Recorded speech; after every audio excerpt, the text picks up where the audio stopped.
This guy's story, let me tell you about him, man. So he gets born in 1880 to aristocracy in Belgium, and you'd think he's going to go through the typical aristocratic route. He goes to Balliol College in Oxford. His father wants him to go and study law. At 19, he decides that he wants to go and see war, sneaks away without telling his father, and literally offers himself to either the Boers or the British. The British take him. So holy shit. He was like, I just want to be in war. Holy shit. His father doesn't know. So he's away in war. He gets shot in the leg and the groin, gets shipped back home. His father says, "What? You were supposed to be in university. You've now been shot." He's, okay, well, I'll bless this new military campaign you want to go on. He says, I want to be redeployed. Gets redeployed again to South Africa.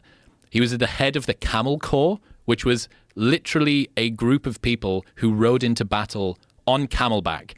So he gets shot. He gets shot in the ear and then in the eye, and then a bullet ricochets and hits him in the same eye again while he's leading these guys into battle. He gets sent back home. The British military say he wants to go out on the First World War. He wants to go to the front lines of the First World War now. But they said, we can't send a guy with one eye out there because it's going to look like we've got really weak soldiers. So they give him a glass eye and say, the only way that you can go back out is if you wear this glass eye. And he says, oh, okay. In the taxi leaving the hospital, he takes it out, throws it out of a window and starts wearing an eye patch. The first battle that he's in, a piece of shrapnel explodes his hand, and all that's left are two fingers hanging on by the skin of the palm of his hand, and his watch actually embeds itself in his arm too. So this is the first thing that he's encountered again. Goes to the field hospital. The doctor declines to amputate the fingers, so he just rips them off in front of him because he's in so much pain. The arm then has to be amputated. So he says to the guys again, I want to be redeployed. Battle of the Somme, his next battle that he goes into. There's reports from other soldiers seeing Carton de Wiart running into battle, pulling the pins out of grenades with his teeth, throwing them at the enemy and reloading a revolver with one hand. So this guy is a single-armed killer. During that, gets shot through the back of the head. Through the head. Doesn't die. He goes through this series of difficult military exposés. He takes over 3 squadrons who don't have a commanding officer. None of them have any communication. So he, this one-armed, one-eyed guy, decides to run back and forth between the 3 different companies, communicating his own orders. Rather than using a messenger, he just does it himself. That was what he got the Victoria Cross for, which is our equivalent of the Medal of Honor. There's photos of him stood behind Churchill, eye patch, just a fucking sleeve, 60 years old. In 1940, he gets conscripted and drawn back up to help run secret missions. One of his first missions, he gets shot down in a fjord going toward Romania.